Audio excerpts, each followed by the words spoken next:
Nope, can't see anything.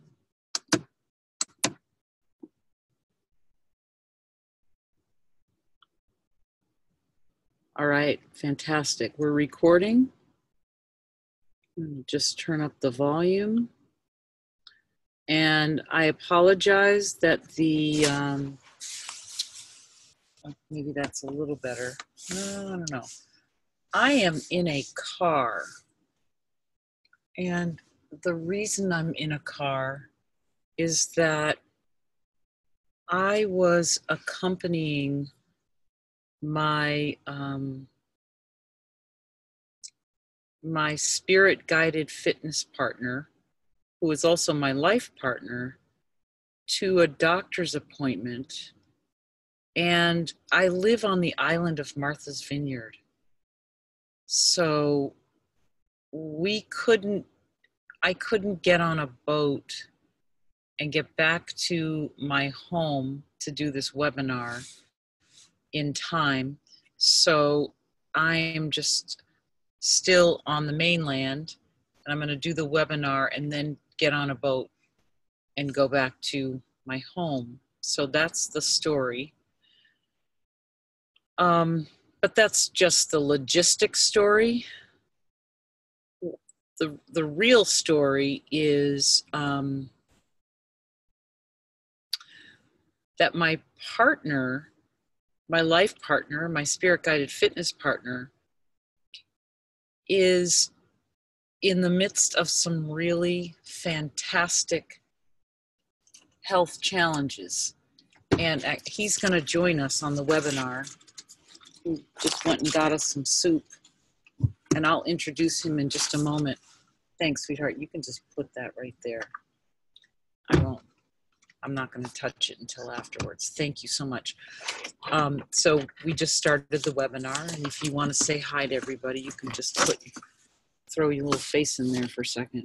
I don't know, if we turn that off, you can't see. Good evening, this is Ewell. Peace.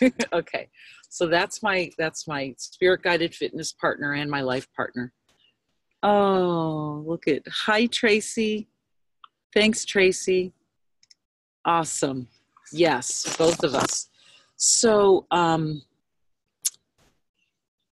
so I was just saying why we're here in Woods Hole, and that the reason that we're here, we went to a doctor's appointment because Ewell has been on a journey that has coincided with our spirit-guided fitness journey. And it's been a journey that looks like health challenges. So specifically, Ewell has had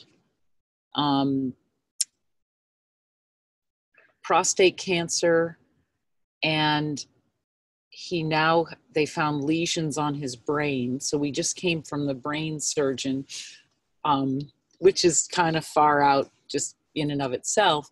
And so Ewell found out today that he's going to have brain surgery on December 17th. And the reason this is relevant to our journey, our spirit-guided fitness journey, especially and Rosalind, I will get to you in just a moment. And by the way, Rosalind, I love what you've been sharing. I just want to let you know. The reason that this is so relevant to our topic for tonight, our topic being agreements, releasing old agreements, oaths, promises, and adaptations, is that Ewell's journey, as I've been supporting him and watching him go through these challenges, he and I, as we've been talking throughout his experience, we have started to articulate the underlying agreements and this sense of obligation that he has been operating under since he can remember. since he was a little kid, and how those agreements that he made as a little kid that we all make when we're very, very young. We make agreements even before we know what we're doing. We are aware, we're sensitive, and we're aware of our environment. We're aware of the chemistry, the physiology, the biology of the uterus that we came from, the mother that carried us, and the social environment into which we're born. So we have sensory apparatus, and through that, the sensing, the ability to interact with the environment, we turn that interaction into chemistry, into physiology. And these early experiences that we have at a period of time in our development when the only thing that we are doing is surviving. So our survival is our only focus. And as little babies, infants, children, we know this, so we do whatever it takes to survive, not to be cast out. And at that time in our life, you know, the one of the order of monks, I don't remember what order they are, but I once heard a biologist, Bruce Lipton, say that this order of monks would say, if you give me a child for the first 7 years, I will give you the man. So essentially, what goes on in those first 7 years lays down the physiology, the emotional, psychological, physical, chemical blueprint that we work from for the rest of our life, or until that blueprint is so inadequate in terms of meeting our current needs that we have to let it go. And I got an email like a week ago from a woman who had signed up for Spirit Guided Fitness, and she said, you know, I like you and you're nice and all that stuff, but you haven't told me any exercises, and I really wanted exercises. That's what I thought we were doing here. And so I don't want to do this anymore because you haven't told me any exercises. And so I'm out of here. I'm like, cool. So I'm bringing that up to say, we're not ready for exercises. Until we know who we think we are and who we think we are as exercisers, let's not add anything until we know what's true. Because if we're something other than our authentic self, we are going to overload a fragmented or fractured system, and we're going to end up feeling the way most of us felt who decided to do Spirit Guided Fitness to begin with, which is the way I've been treating myself or the way I've been told things have to be done doesn't feel good. It just doesn't feel good. And I want to feel well. So we're looking at where are the agreements, the promises, the oaths, the adaptations that we have made. Where are those showing up in our daily life? And are those agreements enabling us to expand and grow and, create the life we want? Or are they inhibiting us and holding us back? And before I invite Ewell to tell his story, and we'll have a little conversation, I'll ask him some questions, and I'm really hoping that you'll feel free to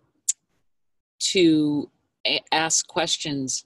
I want to point out something really important about this first 7 years that makes, that I think helps us to really get clear about how important it is, the work we're doing. That the ancestral work that we did and the way that we took our ancestral work from 600 years ago, which 600 years ago was the beginning of globalization.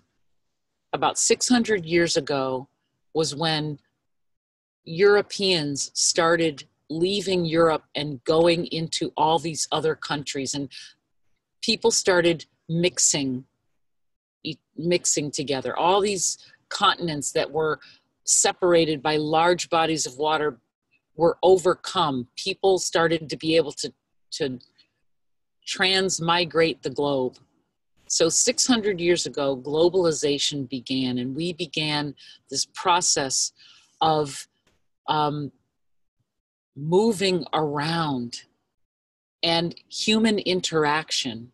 And so that was the beginning of what most of us are dealing with now, which is where I'm trying to take us is into the importance of authenticity.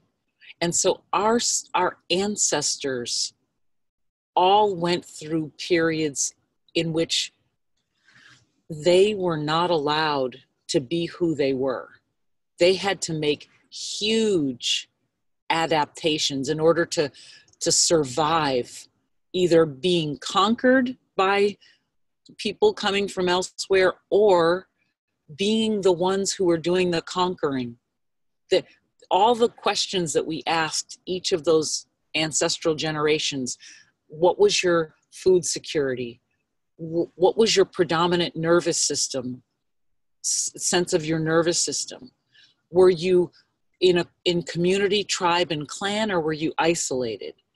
Was your, how was your health and vitality? Globalization meant that our ancestors made a lot of agreements, promises, oaths, and adaptations just so we could be right here where we are right now. So we have nothing but gratitude. I mean, I don't have anything but gratitude for all of our ancestors.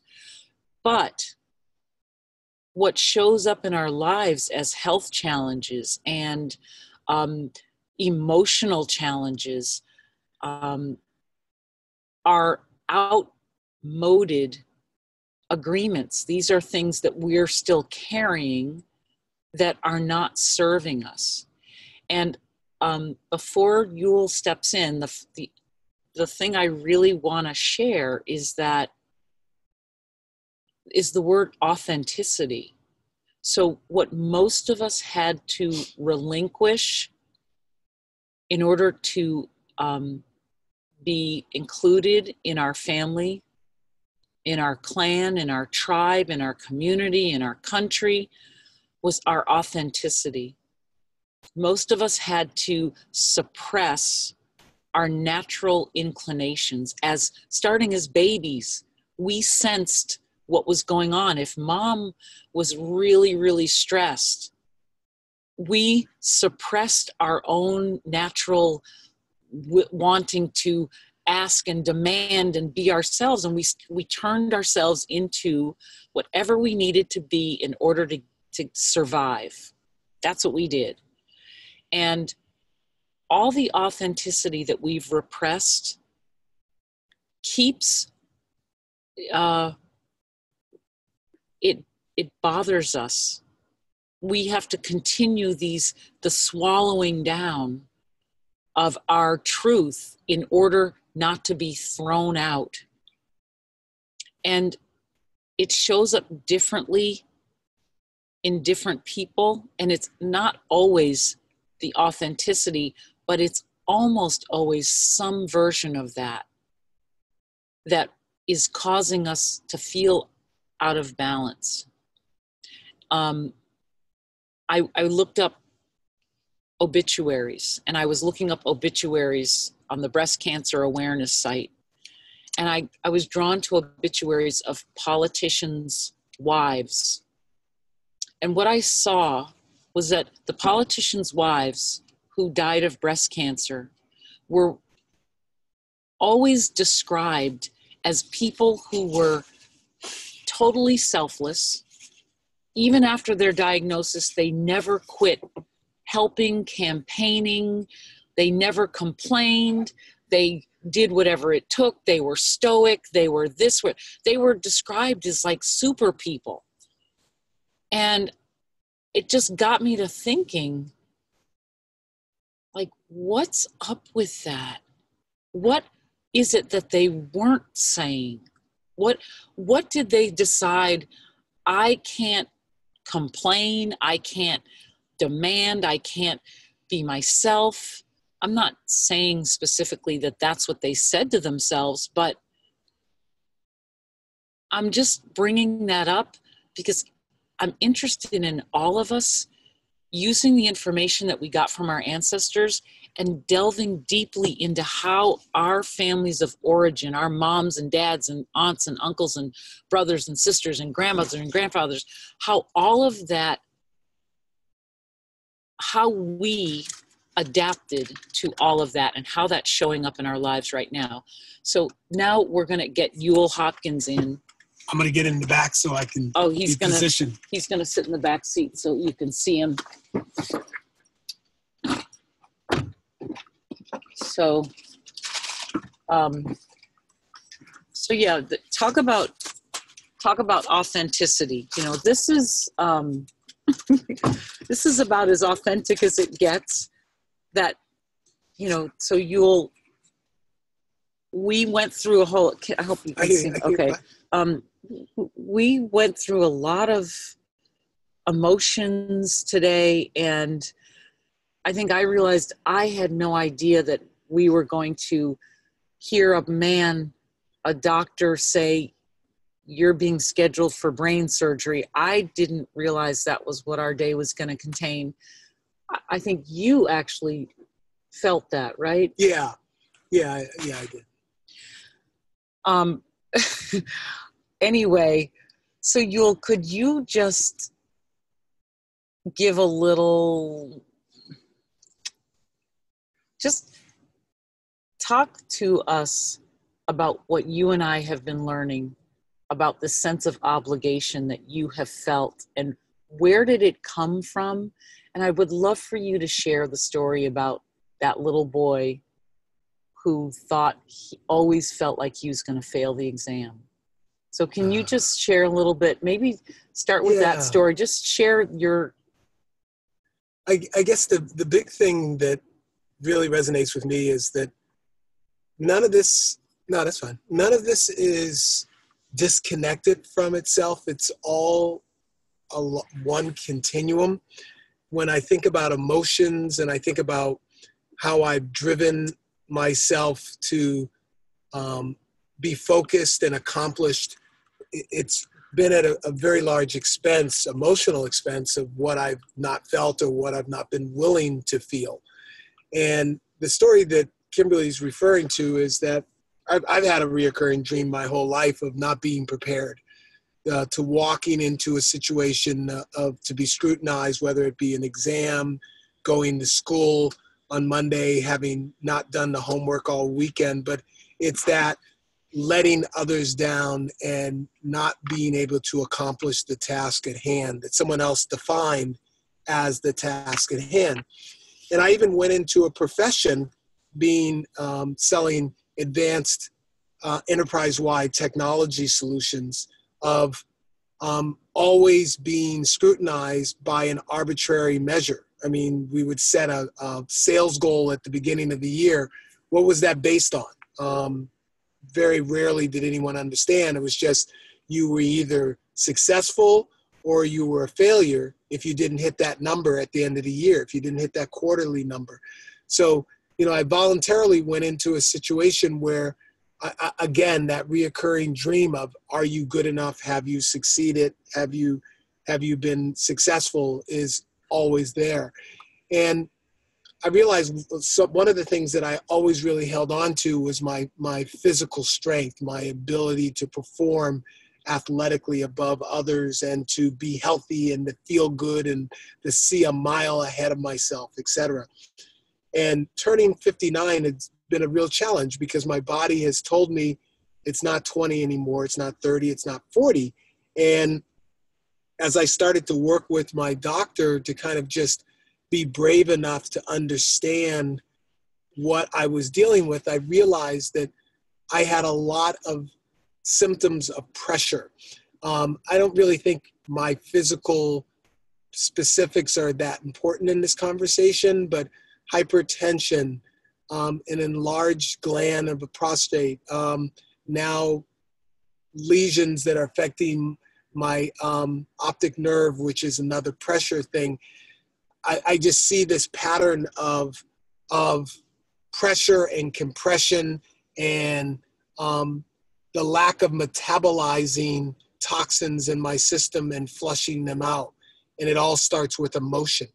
So this has all been not individual cases, and it's not to say that, it's dire, because the professionals are very encouraged each step of the way. We're catching things early. We're dealing with things. We know what we're doing. So it's not like anyone's talking about living or not living. They're talking about, how am I going to live? What quality of life am I going to have?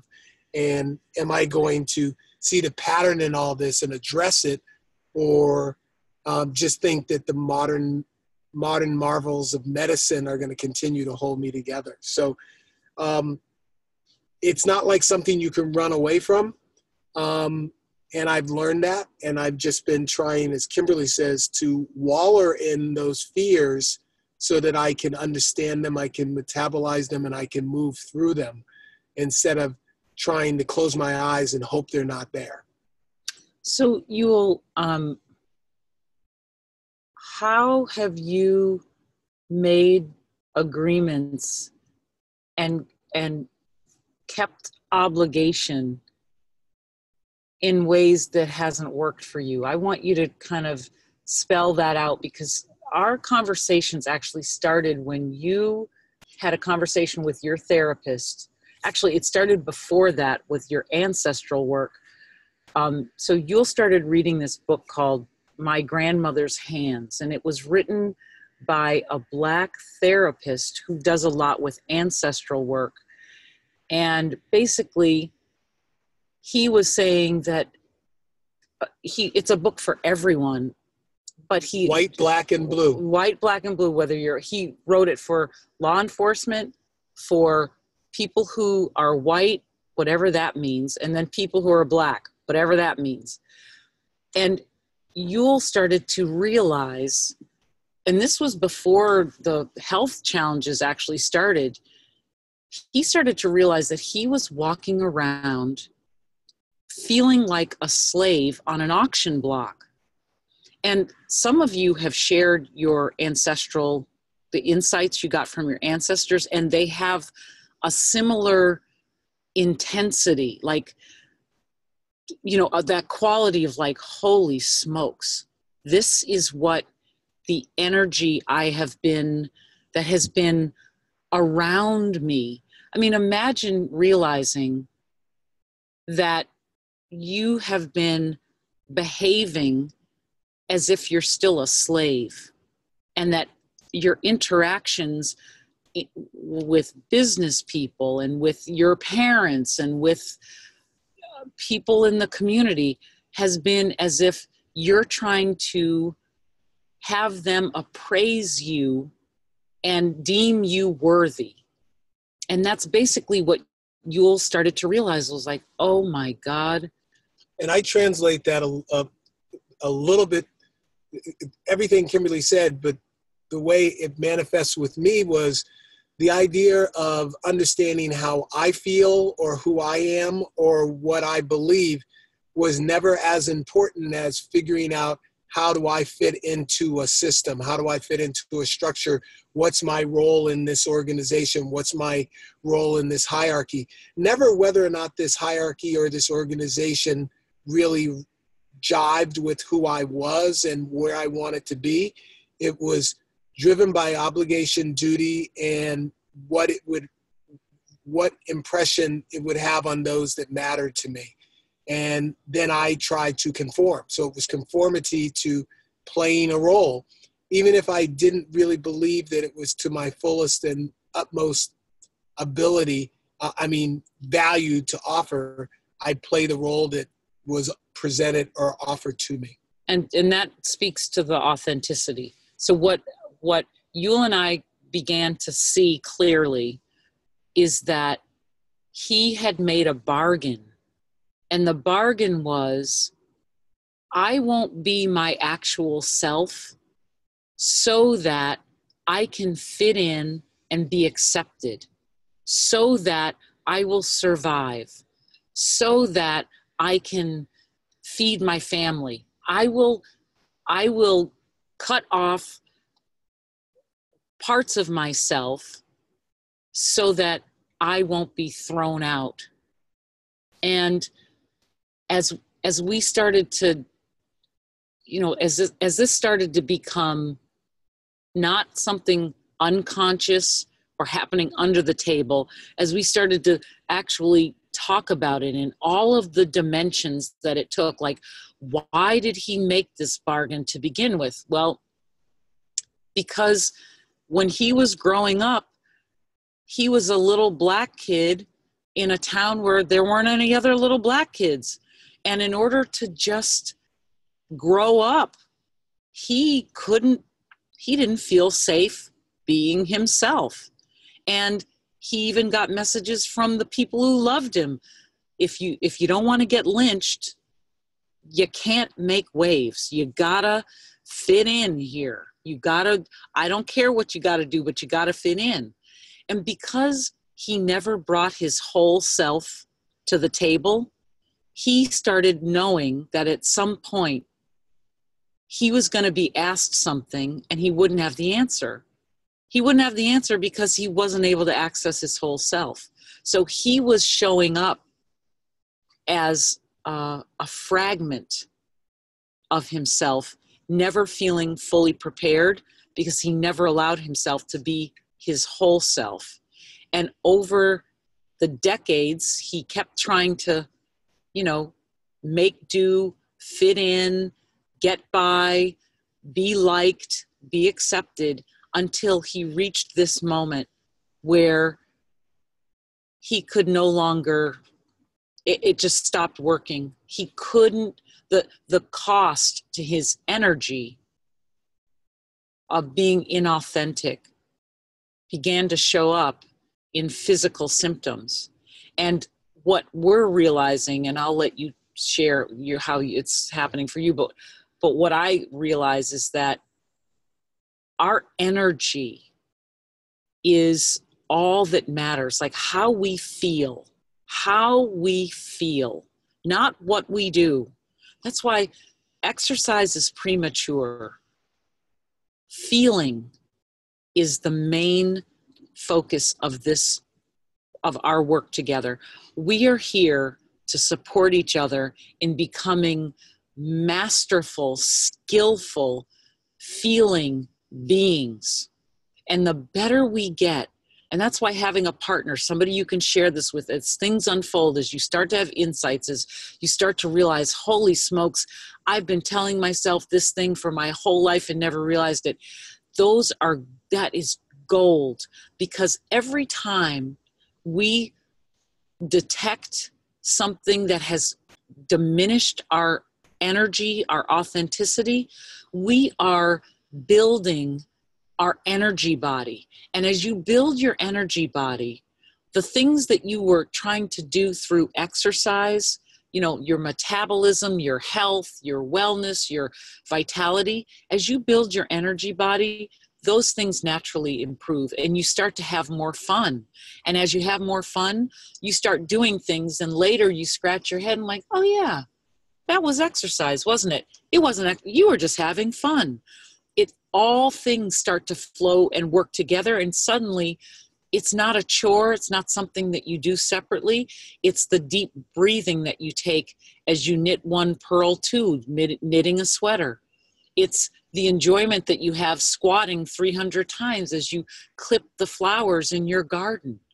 It's the enjoyment that you have, walking the beach, looking for beach glass. It's no longer exercise because you're not trying to fix, solve, or change. You're a whole being whole, and in your wholeness, you naturally attract what makes you well because you know yourself as well. So Ewell, what did you want to say to any of that? The thing that I just wanted to emphasize, first of all, I feel honored to be able to be a part of this forum tonight, is that the breathing really jumps out at me. The intentional breathing. This afternoon, I was sitting in the patient waiting area of a neurological surgeon's office at Mass General Hospital on the floor with people that are experiencing all sorts of things. And Kimberly took me through intentional breathing exercise, 3 stages.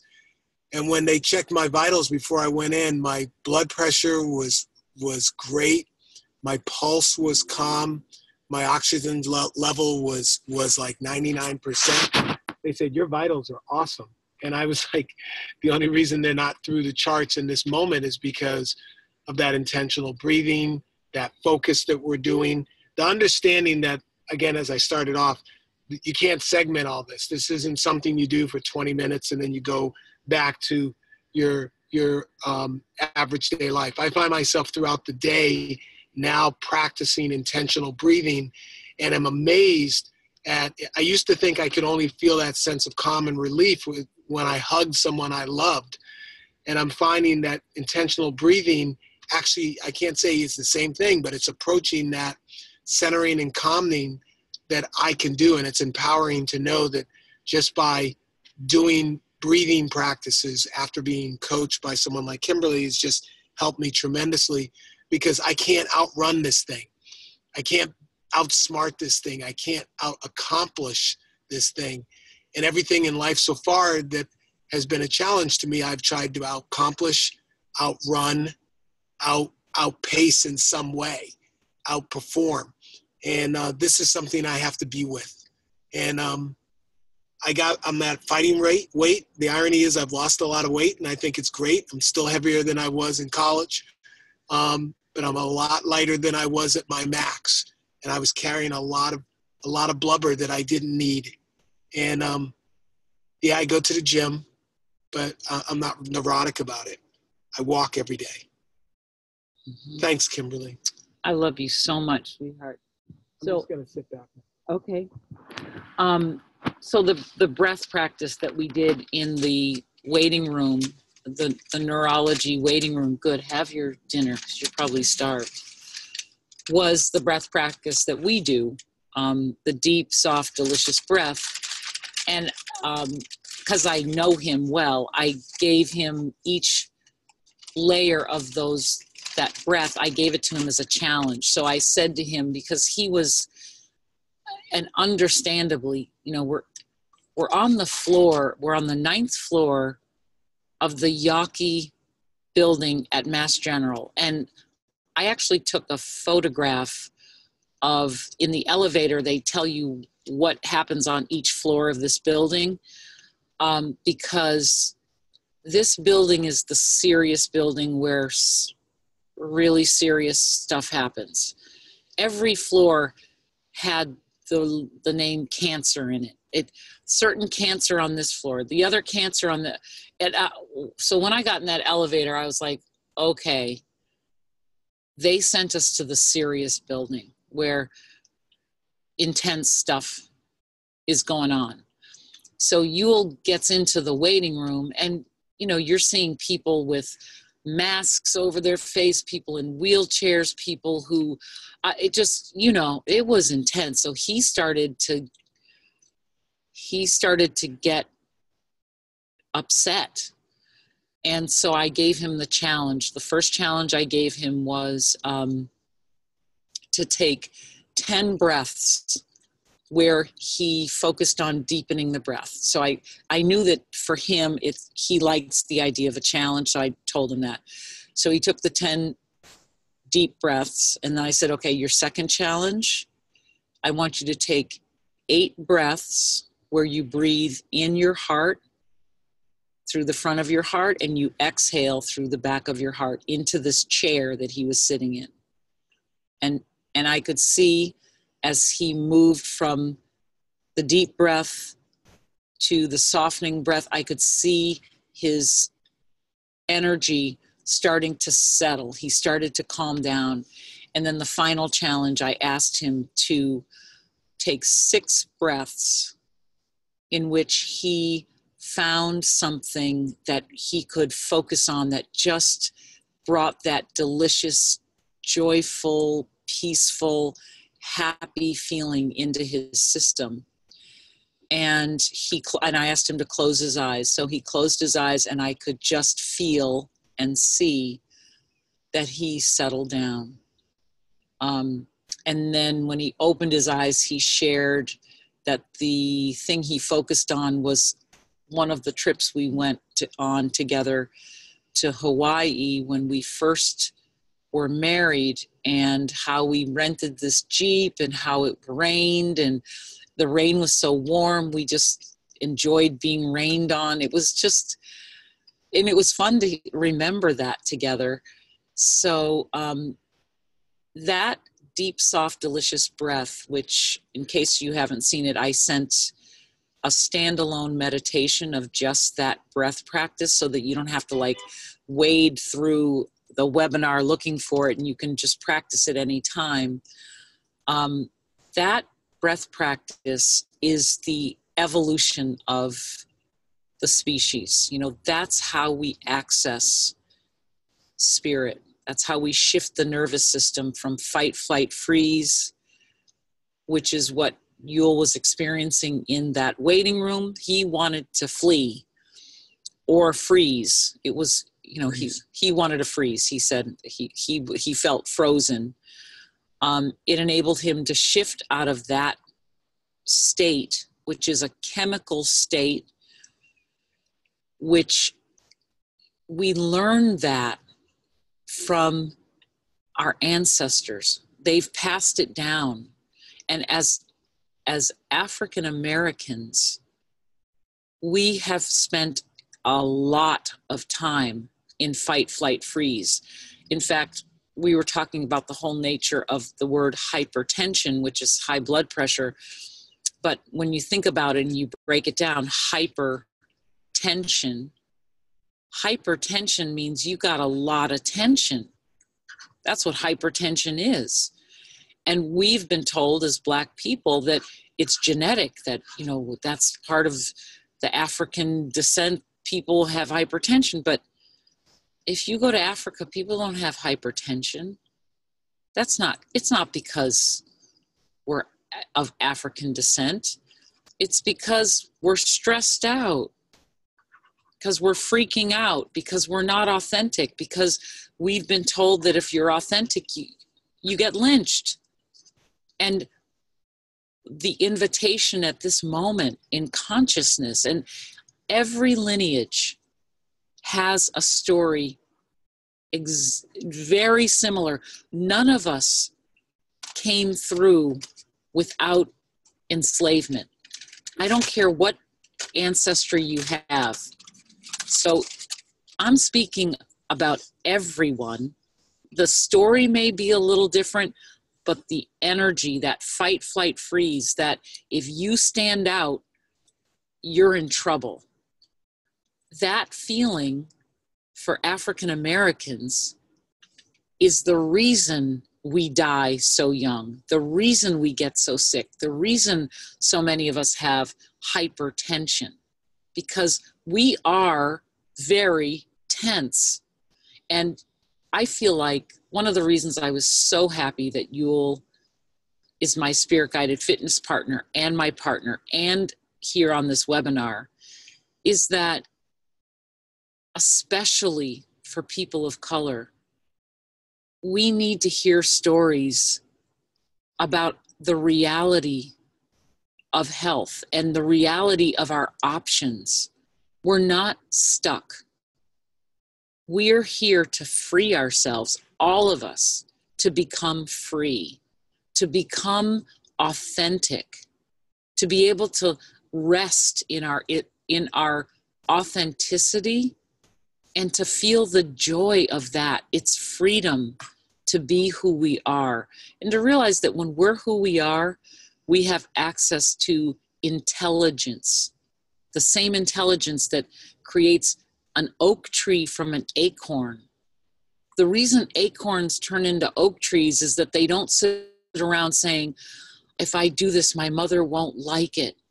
Acorns don't wring their hands and worry about what will the other oak trees think if I become an oak tree and I'm over there. And acorns simply are. They don't argue, they don't worry, they don't get anxious, they just are. We have that same capacity, and we block it when we start trying to adapt, trying to dumb ourselves down to fit into an absolutely insane society. This society is upside down and insane, and we're wondering why we don't fit in here. Well, congratulations. You want to be maladjusted to something that is this cuckoo. This is a cuckoo society that tells you that how you look on the outside is more important than how you feel. And your feelings, our feelings, are our 100% guidance system to our truth. And so as we were driving back down the highway to come here, and this is the last time I'll get Ewell involved. In fact, we're going to be wrapping it up. But I said to Ewell, because, okay, and people have questions. As I was saying to Ewell,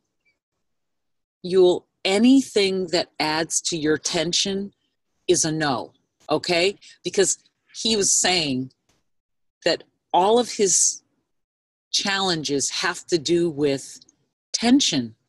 The pressure behind his eye socket caused by a lesion on his brain, pressure on the eye socket. Brain surgeon said the reason we got to go in there, we got to release the pressure. Hypertension medicine, too much pressure on the blood vessels. Hypertension medicine releases the pressure. Prostate cancer, that growing prostate is a lot of pressure, releasing the pressure. So I said to him, the message that we're getting is, if something feels like pressure, find the relief. Just keep moving in the direction of the relief. And Ewell's like, well, can I make a leap from here where I am to something that would really feel good? And I said, leaps feel like fight, flight, freeze. So rather than leaping, every opportunity you get at every fork in the road, does this feel like pressure or does it feel like relief? Just keep taking the path that feels like relief. And as you take step after step after step in the direction of relief, you're going to find yourself standing in a place of enormous wholeness and goodness and happiness and joy and ease. That's how we reach ease. So none of us have to try to swallow anything whole or do this in a hurry. We're each given opportunities all the time to choose the hard way or the authentic way, which is also the way that feels good to us. So if we just keep taking the way that feels good to us, we're all finding our way to flow. What is health but flow? The ability of energy to flow in a vital way through our system, through our bodies, around our bodies, with other people in our communities. And once we're experiencing that flow, we're good. Everything's good. Even when challenges arise, it's okay. We can manage it. So as we were coming down the road, I just said, Ewell, everything that feels right like relief, that's a yes. So Ewell, is there anything else you want to add before we see if there are any questions? No, I feel like this has been a great conversation, and I'm happy to have shared it with the folks that are taking this course with you. It's a different approach. It's a part of that continuum that I was telling you earlier. This is all interconnected. And yes, I don't have a problem being vulnerable in this situation. And one of the things I've been thinking about is how compartmentalized my life is and who I share with and what I share. And I'm just sharing with people now. And if people can't handle it, then that helps me understand where they fit in my life. Amen. So thanks. So I'll stand by and see if there's any questions to me. All right. That just reminds me of somebody told me a voice memo, a voice message they left on their voicemail that, hi, hello, I've made some changes in my life and I'm deciding not to be involved with people who bring me down. So leave me a message, and if you don't hear back from me, then assume that you're one of those people. So I think that, while we don't have to be, flippant or disrespectful, looking into the oaths, promises, agreements, and adaptations, and really allowing ourselves to let go of what doesn't feel good is such a healing practice. And that reminds me of one of the things I want to offer as an ask/task for this week. And that is to look around in your physical possessions, the objects that you surround yourself with, and allow yourself to begin to let go of the things that don't feel like they're authentic to you. Like, we keep things because so-and-so gave it to us and we don't want to hurt their feelings. And if they came over and it's not here and blah, blah, blah. Like, if something doesn't feel like you, gift it, mail it to someone, bring it to the thrift store so somebody else can enjoy it. Be straight up maybe with the person. If you really feel like they're going to freak out, just tell them what you're doing and just say, you know what? For my own health and well-being, I'm really just resonating with certain things. But just look around. You'll know. If you're hanging on to something because you're afraid to let it go, what would happen if you left that space empty? What new, wonderful, truthful, authentic things might come in and take the place of the thing that's not authentic? And do the same thing with your social media and your email. Just begin to look at what email are you receiving that you feel like, oh, I really don't like this, but I need to keep getting this because whatever. Because if I don't know this information, I'll look bad. Or because if I tell this person I don't want their email anymore, they won't like me or what. Start to notice where you're letting your energy get depleted because you're just afraid to just be you. So, and in social media also, if you're not feeling Facebook, don't do Facebook. If you're not feeling like whatever it is, just cut it out. It's nobody's business but yours. So I think that's all I got. That's all I got for you tonight. And I'm just so grateful for all of us that, I love the people who I know are here, that maybe they don't show up on the webinar, but I know you're here and we all know you're here. And I love the people who are emailing or posting. And I love when you share what you and your partner, your spirit guided fitness partner are saying or doing. And I just love that you're doing this. This is not just for us. That everything we're doing is evolving the species. I'm not kidding. It is. You are. You're thinking in ways that if we don't all think the way you're thinking, we're not going to, we won't make it. So you're crucial. You're essential. and I'm beyond grateful. So you just keep choosing what's right for you, including spirit guided fitness. It might not be right for you. You choose what's right for you. It takes courage. It takes a lot of courage, but that's the work. So I love you, and I'm blessed by you, and I'm so grateful that you got to listen, that Ewell got to share, and we all got to be together to hear his phenomenal story and his phenomenal journey. And we'll absolutely touch in, and you'll hear from him more as we go on. But peace, love, and blessings, everybody. Have a great night. And please do share. I'd love to hear how you are letting go of things, people, obligations, adaptations, promises, agreements, social media. I'd love to hear what you are releasing, and I'd love to hear what it feels like, the feeling that you get from doing that work. Okay, I love you, and I'll see you email, Facebook, text, however you want to reach out, or not. Ciao.